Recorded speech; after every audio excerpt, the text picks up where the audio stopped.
Mbak. Assalamualaikum warahmatullahi wabarakatuh. Halo semuanya, kali ini Alung akan cerita horor lagi untuk kalian. Sebelumnya Alung ucapkan dulu ya, terima kasih karena sudah mengklik video Alung ini.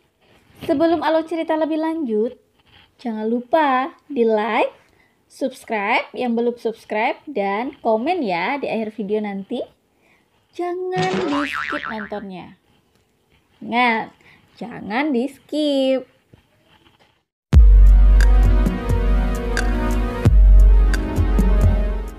Cerita yang akan Alung ceritakan ke kalian ini adalah cerita yang Alung dapat dari narasumber Alung, dan ia cerita langsung ke Alung, dan ini adalah pengalaman pribadinya. Sebut saja namanya Nini. Cerita ini berawal ketika ibu Nini sedang sakit alias demam. Saat itu Nini berinisiatif untuk membawa ibunya ke puskesmas yang ada di daerahnya tersebut. Dan tempat yang memang Nini pilih adalah puskesmas yang sangat terkenal di daerahnya. Nini mengendarai sepeda motor untuk pergi ke puskesmas tersebut bersama ibunya. Dan ketika itu menjelang maghrib. Mungkin pertanyaan kalian, kenapa ya ada puskesmas buka menjelang maghrib? Padahal jam 4 sore itu sudah tutup ya. Kalau puskesmas biasa itu sudah tutup. Ternyata memang di puskesmas tersebut bukan puskesmas yang seperti kita lihat biasanya. Di situ ada asrama dokter. Jadi itu adalah tempat dokter menginap untuk dokter yang ada di daerah tersebut. Jadi bagi siapapun dokter yang ada di daerah tersebut yang tidak punya rumah masih, alias masih baru datang ke daerah tersebut, boleh. Jadi tinggal di tempat itu. Setibanya di puskesmas itu, Nini dan ibunya pun langsunglah mencari ruangan dokter yang masih buka praktek. Nini berjalan dari satu ruangan ke ruangan yang lain. Ibunya juga mengikuti di samping Nini tentunya ya kan. Tapi ketika Nini menyelusuri sepanjang ruangan yang ada, tidak ada satu ruangan pun yang terbuka, semuanya terkunci. Tapi ada satu ruangan yang terlihat oleh Nini ketika itu lampunya masih menyala. Nini dan ibunya langsung memutuskan untuk pergi ke tempat itu, ke satu ruangan yang agak pojok lokasinya. Nah, dari kejauhan si Nini melihat ada seorang perempuan yang duduk sendirian seakan menunggu antrian. Legalah perasaan Nini kan, oh ternyata masih ada orangnya. Jadi Nini pun mendekati wanita tersebut dan ibunya juga mengikuti Nini. Ketika Nini mulai mendekati wanita itu sama sekali tidak menoleh Nini ataupun ibunya. Dia tertunduk. Mungkin ya malu atau karena memang menahan sakit ya. Jadi dia tidak menoleh Nini. Nah, mulailah Nini membuka pembicaraan terlebih dahulu karena wanita ini hanya diam-diam saja, tidak ada respon sama sekali. Saya ini nanya baik-baik ya kak, saya bukan orang jahat. Tolong dijawab. Ini nih yang masih nyala nih, apakah ada dokternya kak? Kalau ada, saya mau nunggu juga.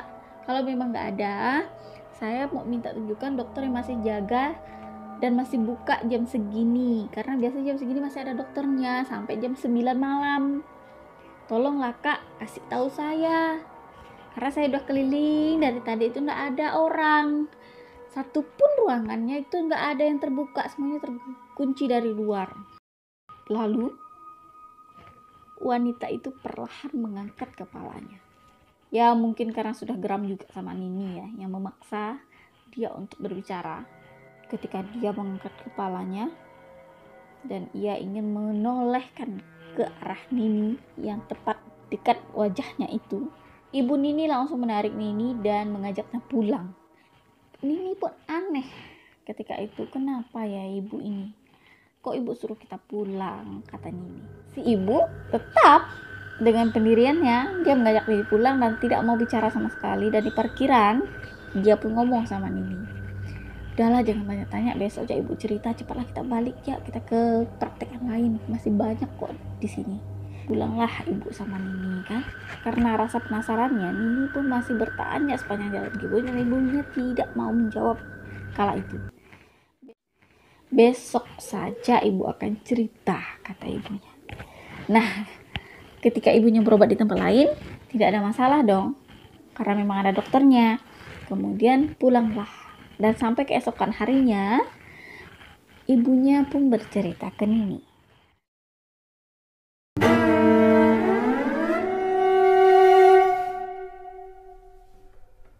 Nih, kamu ingat tidak semalam yang kita lihat itu dan yang kamu ajak bicara itu siapa?